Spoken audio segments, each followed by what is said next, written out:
Okay, selamat pagi dan Assalamualaikum kepada semua kelas 4 Alpha. So, kita jumpa lagi hari ini ya.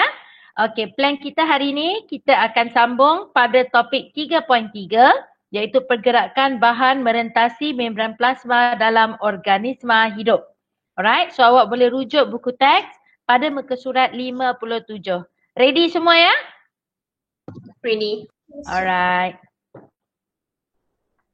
Subtopik 3.3, pergerakan bahan merentasi membran plasma dalam organisma hidup. Jadi untuk yang ini kita akan belajar secara detail tentang bagaimana bahan diangkut masuk dan dihantar keluar daripada sel.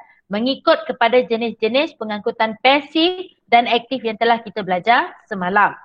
Jadi apa yang awak sedang lihat sekarang, ini adalah kejadian-kejadian semula jadi yang berlaku dalam organisma hidup. Yang pertama ialah pertukaran gas antara alveolus dan kapilari darah melalui resapan ringkas. Jadi untuk yang ini cikgu tak nak delve too deep because kita dah buat ini berulang-ulang kali daripada tingkatan 3 dan bab sebelum ni kan. Jadi cikgu tak nak cerita jauh sangatlah yang ini ya. Nah, yang kedua untuk pengangkutan pasif adalah penyerapan semula air yang berlaku secara osmosis melalui tubul renal di ginjal.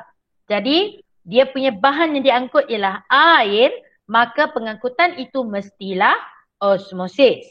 Nah, untuk yang ini kita akan belajar detail dalam bab pengosmo kawal aturan. Kita akan tengok di situ ya. Yang berikutnya adalah penyerapan air oleh sel akar rambut tumbuhan melalui osmosis juga.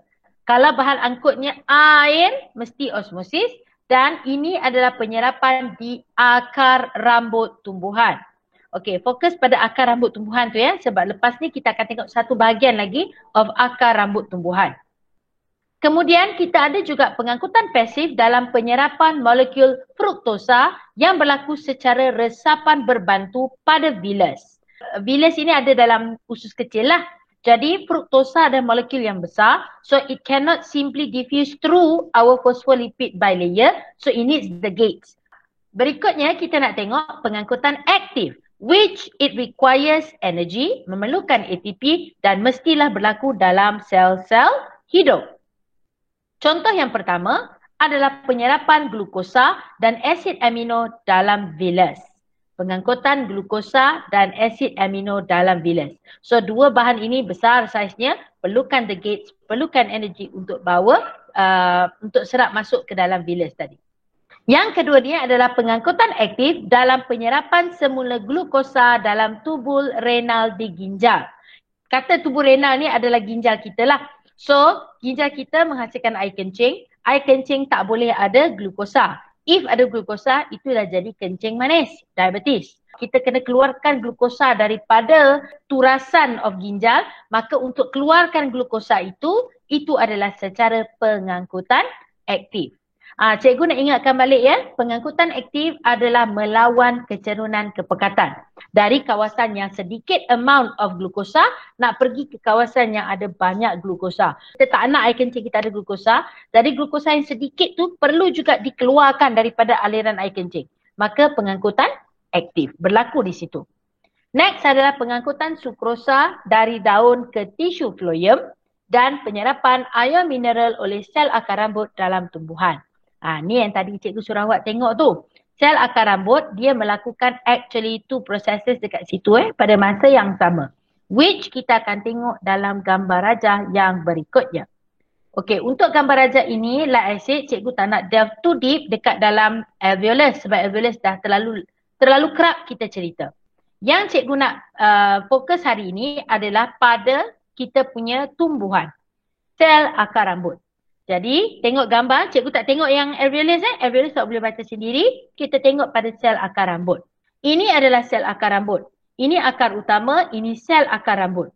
Sel akar rambut actually menambahkan luas permukaan so that penyerapan air dan garam mineral boleh berlaku secara efisien, cepat. Now, kita ada sel akar rambut yang dikelilingi oleh butiran tanah. But in between butiran tanah, kita ada air tanah. Garam mineral akan meresap masuk ke dalam sel akar rambut secara pengangkutan aktif.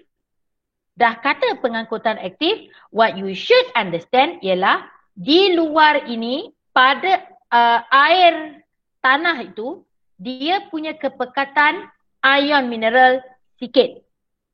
Dalam sel rambut akar, ion mineralnya banyak. That's why pengangkutan aktif berlaku. Maknanya luar sel akar rambut sikit garam mineral, dalam sel akar rambut banyak garam mineral. Pengangkutan aktif berlaku melawan kecerunan kepekatan dari kawasan sikit garam pergi ke kawasan banyak garam, dan it requires energy. Air meresap secara osmosis dari akhir tanah ke dalam sel akar rambut. Ini osmosis pula. Jadi bila dia kata osmosis dari luar sel akar rambut ke dalam sel akar rambut, what you should understand ialah air tanah tu banyak kepekatan airnya. Dalam sel akar rambut tu sikit kepekatan airnya. Maka pergerakan molekul air adalah menuruni kecerunan kepekatan. Therefore, it doesn't require energy. Boleh? Boleh teacher, boleh. Boleh ya? Okey. So kita tengok sekarang buku teks pada muka surat 58.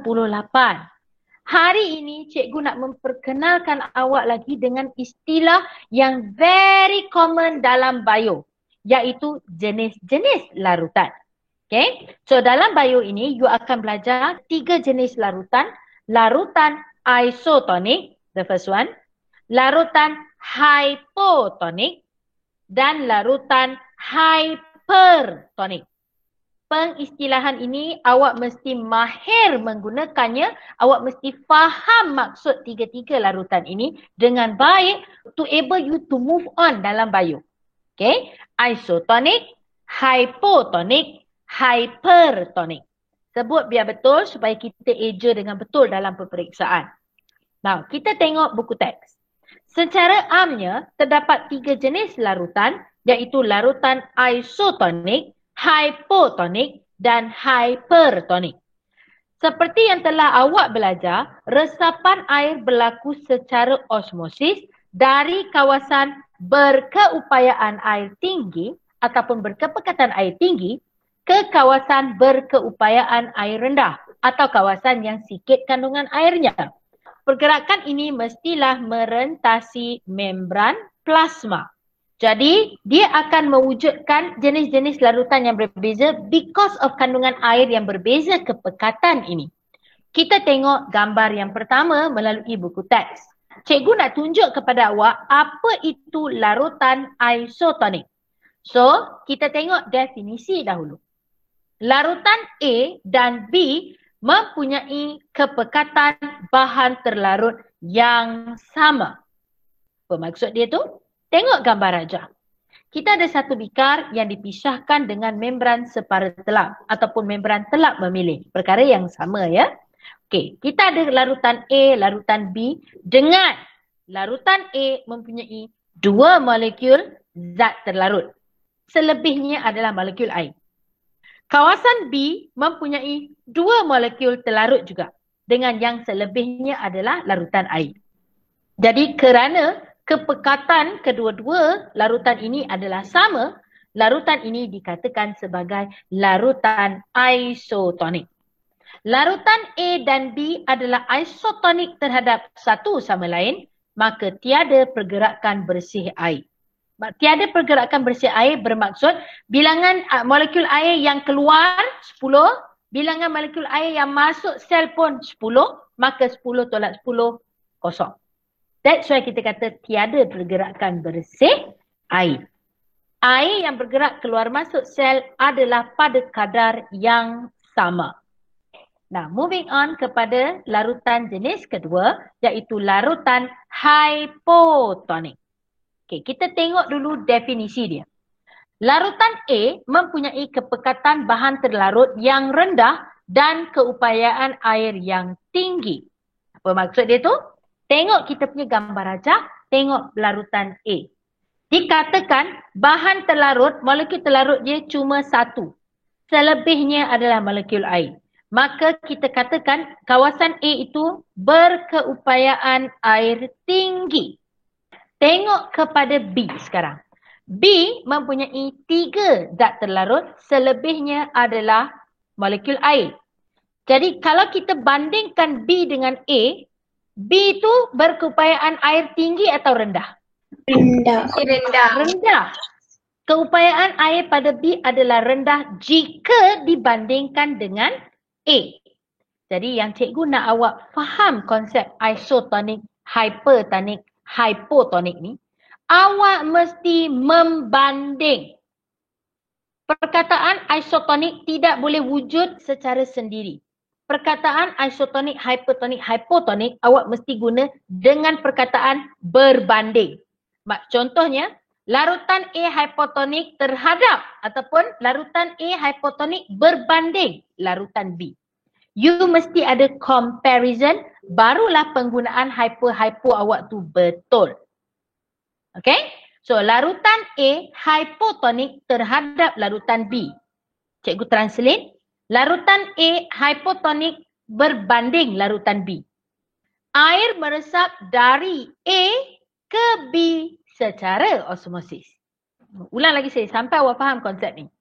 Kalau kita bandingkan A dengan B tu, A tu banyak air, B tu sikit air. So you kena mention perbandingan itu.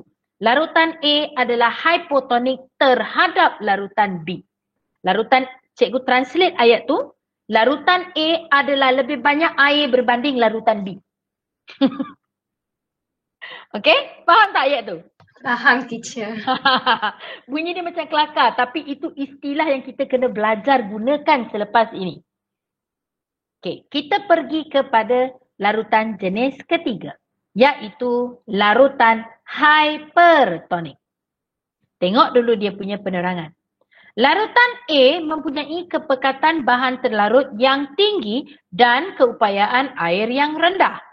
Tak faham tu? Tengok gambar. Tengok A, tengok B. Bagi tahu cikgu, A atau B yang ada banyak air? B. A mempunyai sedikit air dan banyak zat terlarut kan? Ya. Maka A bersifat hypertonik terhadap B. Faham Okay. Ulang balik. Kawasan A, airnya sikit, zat terlarut banyak.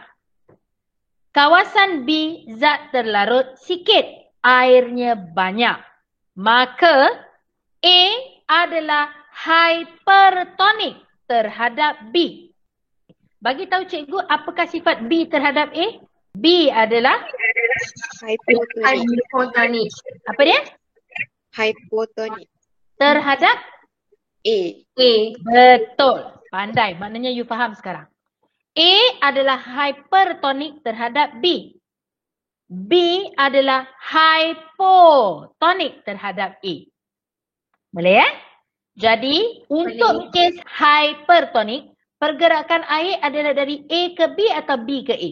Gambar. B ke A. B ke A. Pergerakan air mestilah dari B ke A. Maka, larutan A hypertonik terhadap B, air meresap dari B ke A. Boleh Boleh, teacher. Okey, ingat kalau rasa-rasa selepas ini awak belajar bab-bab lanjutan ni nanti, tiba-tiba awak terlupa hypo, iso, buka balik cikgu punya video ni, tengok balik penjelasan kita menggunakan 3 gambar ni. Because gambar yang bertiga ini sangat membantu pemahaman kita tentang pengertian hypo dan isotonik. Ingat, hypertonik dengan hypotonik awak mesti ceritakan dengan syarat dalam keadaan perbandingan. Okey, tengok kepada contoh dalam kehidupan pula. Kesan larutan hypotonik, hypertonik dan isotonik terhadap sel haiwan dan sel tumbuhan. Kali ni kita nak bandingkan haiwan dengan tumbuhan. Dia ada sedikit perbezaan kesan dia of hypo dengan iso because of the structure whereby sel haiwan tak ada dinding sel. Sel tumbuhan ada dinding sel. So it will be a little bit of there will be some difference between effects dia terhadap hypo dan isotonik. So kita tengok yang pertama. Sitoplasma sel mengandungi bahan terlarut seperti glukosa dan garam mineral. Bendalek yang terdapat dalam sel dikenali sebagai bendalek intrasel, which means anything that is within the membrane cell. Apa saja duduk di belakang membran sel, itu adalah bendalir intrasel. Now, setiap sel juga dikelilingi oleh bendalir ekstrasel, meaning any liquid outside membran sel. Oleh itu, sel sentiasa mengalami proses osmosis dan pergerakan air merentasi membran plasma adalah bergantung kepada keupayaan air dalam bendalek ekstrasel dan bendalek intrasel. Pergerakan air keluar atau masuk sel is dependent pada berapa banyak air yang wujud dalam sel tu. Kalau air banyak dalam sel, air akan meresap keluar. Kalau air banyak dekat luar sel, air akan meresap ke dalam sel. Nah, kita nak tengok yang pertama ialah kesan larutan hipotonik terhadap sel darah merah. Kesan larutan hipotonik. Apabila sel darah merah berada dalam larutan hipotonik, air meresap masuk ke dalam sel secara osmosis, menyebabkan sel mengembang dan akhirnya meletus. Kenapa boleh meletus? Bayangkan sekarang kita kata larutan itu hipotonik terhadap sel darah merah. Bermaksud luar sel banyak air, dalam sel darah merah sikit air. Maka apakah pergerakan airnya? Dari luar sel masuk ke dalam sel darah merah secara osmosis. Sel akan expand. Dia akan expand to a point, dia akan rupture. Rupture tu maksudnya meletus. Okay? Ini adalah kerana membran plasma terlalu nipis untuk menahan tekanan osmosis yang terhasil di dalam sel. Kerana sel darah merah ni sel haiwan, dia tak ada dinding sel. There's nothing to contain the shape, to retain the shape of the cell. Maka when water keeps on diffusing in, it will burst. Dia akan rupture. So, keadaan itu kita panggil dia sebagai hemolysis. Hemolysis adalah satu term yang kita gunakan spesifik untuk sel haiwan. Moving on kepada yang kedua. Apa jadi kepada sel darah merah jika kita letakkan dalam larutan hypertonik? Apabila sel darah merah dimasukkan ke dalam larutan yang hypertonik terhadapnya, air meresap keluar dari sel secara osmosis. Cikgu ambil contoh larutan yang hypertonik terhadap sel darah merah. Kita letaklah sel darah merah dalam larutan garam 10%. Bandingkan sekarang kandungan air. Dalam sel banyak air ke luar sel yang banyak air? Dalam sel. Dalam sel yang banyak air. So bila dalam sel banyak air, luar sel tu adalah larutan garam pekat 10%, maka molekul air akan meresap keluar daripada sel secara osmosis. Jadi volume sel darah merah akan berkurang. Isi padu sel darah merah akan berkurang. Ini menyebabkan sel mengecut dan pengecutan sel darah merah kita bagi dia term khas, namanya ialah krenasi. Krenasi will give the appearance like this. Dia berkedut-kedut jadi macam star. Moving on kepada isotonik pula. Kesan larutan isotonik terhadap sel. Bila isotonik bermaksud luar sel dengan dalam sel keupayaan airnya adalah sama. Right? Jadi air meresap masuk ke dalam dan keluar sel secara osmosis pada kadar yang sama. Maka tiada pergerakan bersih air merentasi membran plasma, sel mengekalkan bentuk normalnya. Jadi cikgu nak tanya, pernah dengar tak air isotonik? Ya. Apa contoh brand air isotonik yang ada? 100 Plus. 100 plus dengan Revive. Bye. Cikgu suka Revive. Revive rasa dia lebih sedap daripada 100 plus. 100 plus rasa macam Panadol soluble sikit. Kan? Alright. So, kenapa kita panggil dia larutan isotonik? Now, larutan isotonik bukannya semua orang ambil sebenarnya. Masa yang awak bagus untuk ambil larutan isotonik ni adalah bila hari yang terlalu panas and you sweat like a pig. Awak berpeluh teruk sangat, meaning your body cells are losing water. So sel badan awak sebenarnya sedang mengalami sort of macam crenation because level of water dekat dalam sel badan rendah. You lost it through sweating. Jadi awak minum air isotonik. Bila awak minum isotonik, awak mengembalikan sel badan kepada keadaan normal dia. Oh, ya. Okay? Sama juga dalam keadaan kita bersukan. Awak pergi masuk cross country, awak masuk sport main bola, game-game yang extremely active, so you sweat profusely. So after that, you kena minum minuman isotonik untuk mengembalikan sel kepada keadaan normal dan menyeimbangkan semula aras air dalam sel. You know what? Soalan ini pernah keluar SPM. So awak tahu sekarang reasonnya mengapa bila kita bersukan secara ekstrim ataupun kita berpeluh dengan sangat kuat, maka kita perlu minum minuman isotonik. That is the reason. Okay? Kita nak tengok pula kesan hypertonik, hypotonik dan isotonik terhadap sel tumbuhan sekarang. Kita tengok yang pertama, kesan larutan hypotonik. Untuk yang ini pun awak boleh rujuk buku teks pada muka surat 60. Apabila sel tumbuhan dimasukkan ke dalam larutan yang hypotonik, air meresap ke dalam vakuol secara osmosis. Okay, recall back. Hypotonik, kalau larutan luar sel adalah hypotonik, meaning luar sel banyak air, dalam sel sikit air. Betul? Betul. Ya. Jadi air mesti meresap dari luar sel masuk ke dalam vakuol ataupun masuk ke dalam sel secara osmosis.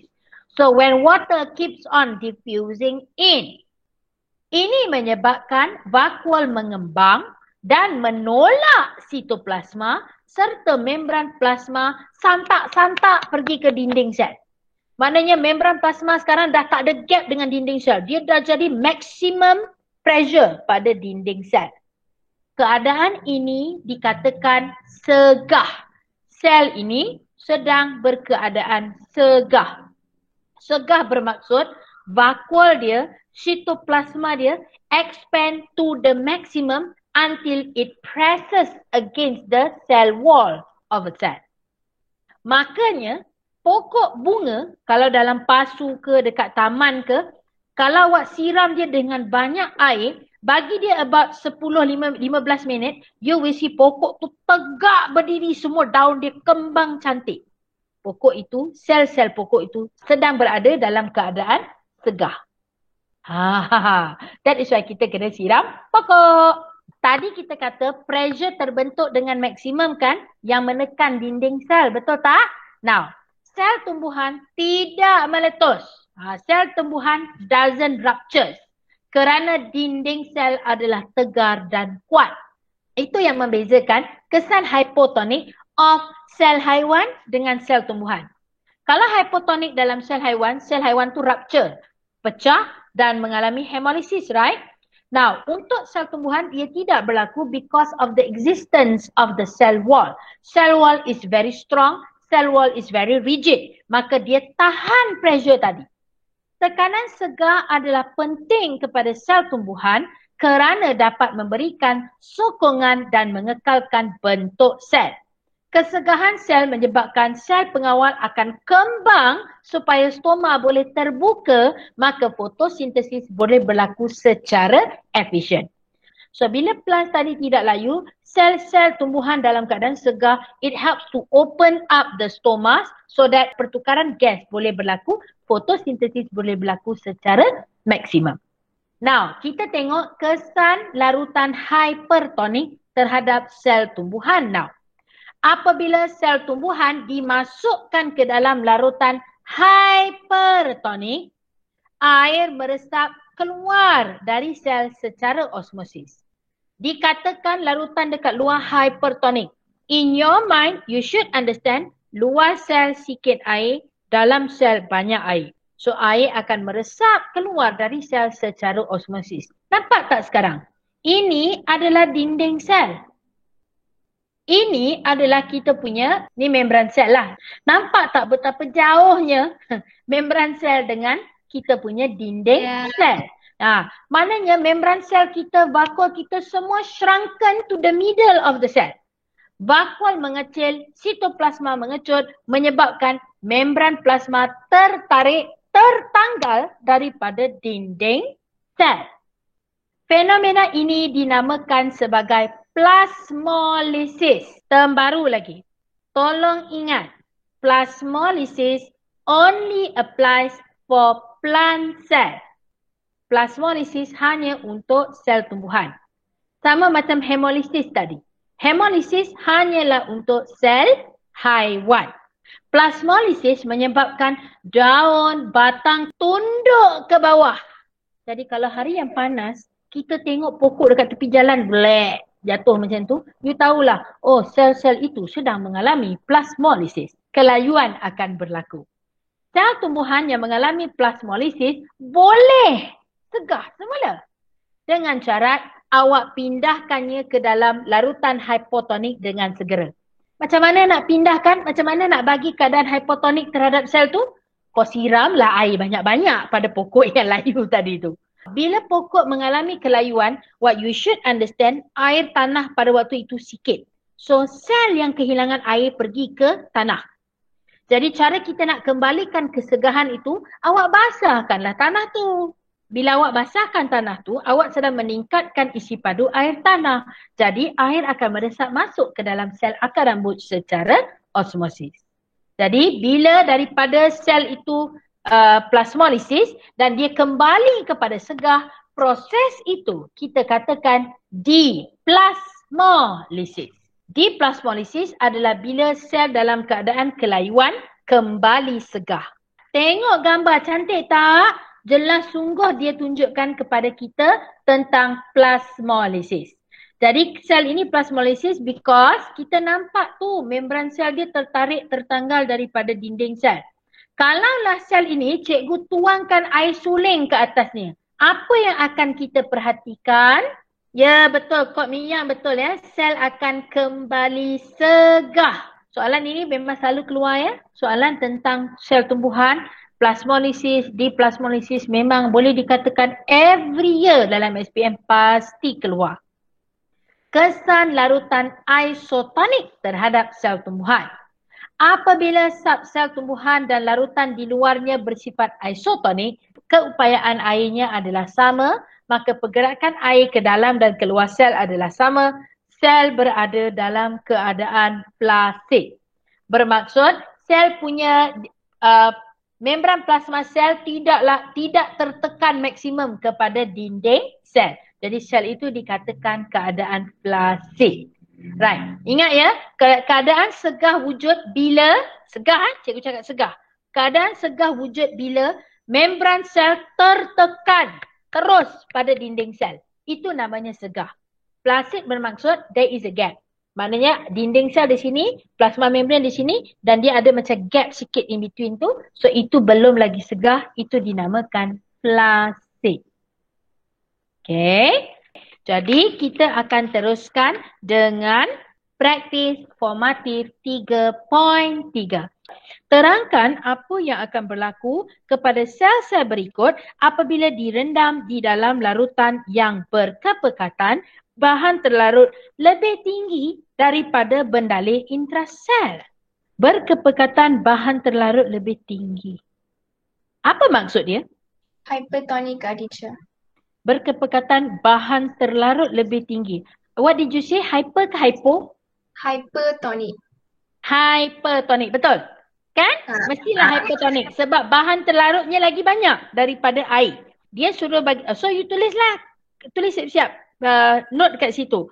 Bahan larutan berkepekatan bahan terlarut lebih tinggi aka larutan hypertonic terhadap sel.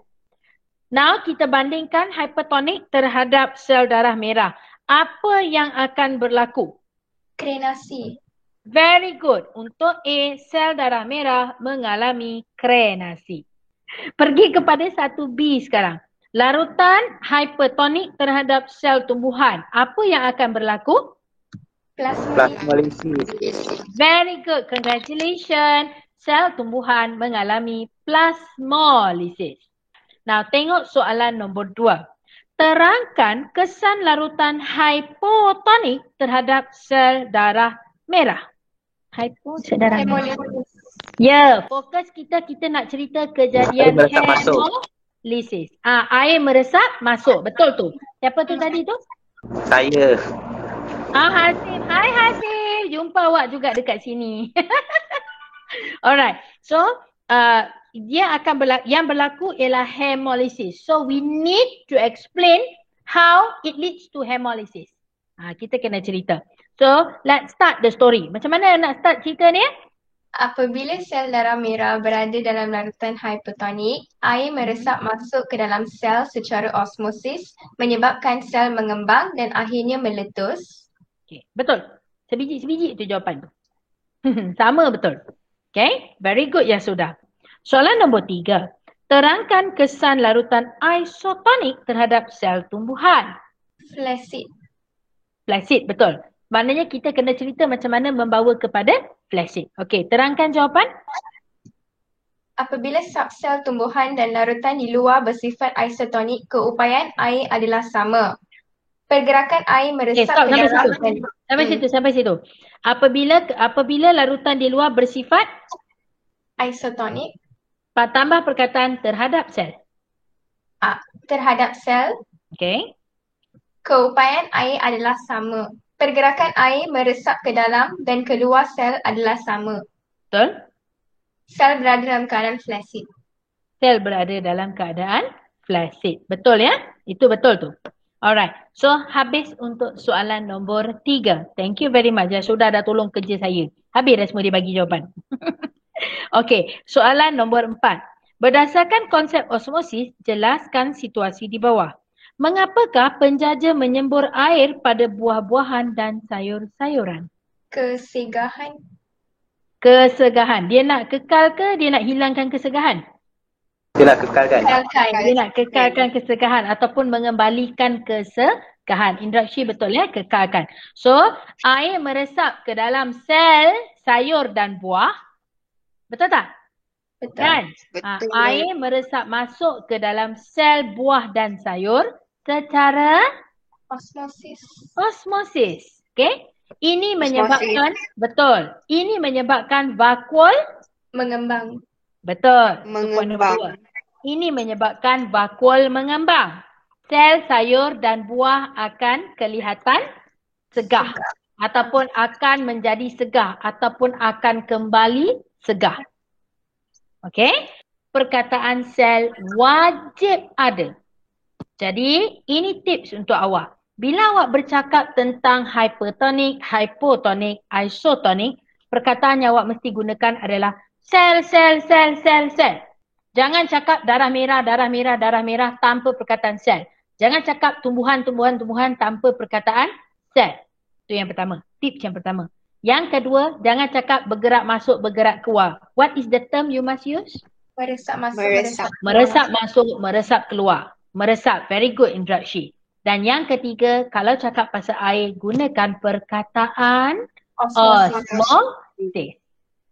Semua cikgu bagi tips teknik menjawab SPM dah tu. Senang untuk awak. Okay. So, soalan B. Jelaskan apa yang berlaku apabila gula ditaburkan di atas buah strawberry. Hypertonik. Apa yang berlaku dulu? Kepekatan zat terlarut bertambah. Apa berlaku kepada sel strawberry? Dia jadi layu ke cikgu?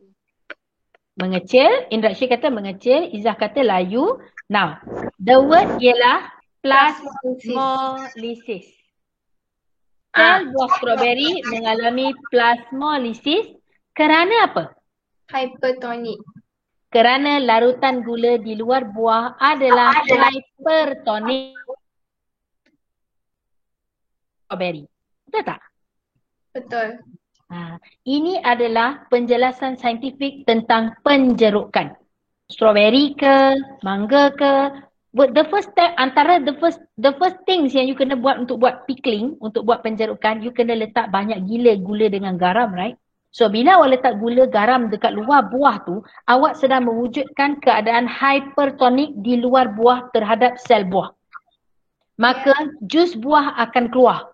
Air dalam buah akan keluar secara osmosis menyebabkan buah tadi terdihidrat. Buah tadi kekeringan. Tak ada air, maka buah tu tahan lebih lama. Oh, ya. Penjerukan awak belajar darjah 6 kan? Ya, pengawitan all. Yes, tapi kita tak pernah belajar secara saintifik. Why is it food? Now you know. Your answer will be gula mewujudkan keadaan hypertonik terhadap sel strawberry. Maka air meresap keluar dari sel strawberry secara osmosis. Subsel strawberry mengecut dan tertarik dari dinding sel. Kalau awak tak nak guna subsel, you can also say plasma membran plasma dan vakul. Membran plasma dan vakul tertarik dan meninggalkan ataupun menjauhi dinding sel. Sel strawberry mengalami plasmolysis. This is a good question, right? Soalan ini sangat bagus. Soalan ini sangat bagus. Dia betul-betul menguji pemahaman awak dari segi kebat. Dia bagi situasi baru, dia suruh awak fikir. Macam mana nak kaitkan itu dengan hypertonik, hypotonik dan isotonik. Nah, sebab tu cikgu cakap, tajuk ini awak memang kena dengar berulang-ulang kali supaya awak faham konsep pergerakan air itu. Okay? Alright. Habis untuk hari ini. Ada sebarang soalan tak? Teacher. Just now for the hypertonic, right? The explanation part, mereka tak kata like the cell tu segar or flaccid. But we can see flaccid, right? Untuk hypertonik tumbuhan atau haiwan ya? Tumbuhan. Okey, boleh kata flaccid. Boleh juga. Sebab dia menjauhi kan? Menjauhi dinding kan? Boleh lah. Flaccid boleh digunakan. Okey, ada lagi soalan lain? Tak ada. Tak ada ya? Orang lain alright ya? Senyap je ni. Boleh ya? Jadi awak, itu sajalah untuk hari ini. Kita dah habis untuk tajuk 3.3. So, as you can see I think everyone can feel it. Betapa bio yang kita belajar ini semakin mendalam. Yeah, correct. Like cikgu description cikgu pada awak dululah. Bio ni tengok satu benda, you go deep. Itu bio. Jadi jangan tangguh-tangguh untuk mengulang kaji pelajaran. Bio is getting deeper, is getting harder, the story is getting more technical now. Jadi jangan postpone belajar. Okay, selalu follow balik lesson. Maknanya kalau kita dah belajar hari tu, before the day ends, tengok balik. Tak baca semua, just go through. Okay, flip through untuk tengok apa yang kita dah belajar untuk refresh balik memori kita pada hari itu. Okay, itu sedikit tips untuk belajar bio daripada cikgu. Sebab cikgu ajar bio lama. Jadi cikgu faham macam mana perasaannya untuk struggle. Ingat so many mechanism dalam bio. Itu baru bio kan, belum fizik, belum kimia, belum admaths lagi. So jangan postpone tadi. Okay everyone, itu saja untuk hari ini. So I'll see you again pada next class. Okay? Alright, thank you everyone. Awak boleh tinggalkan mute sekarang. Okay, bye. Bye. Have a nice day to you too. Bye-bye. Ya, bye-bye. Thank you. Sama-sama semua. Tu banyak yang bagi tahu thank you dekat dalam chat. Thank you everyone. Terima kasih cikgu. Sama-sama. Bye-bye.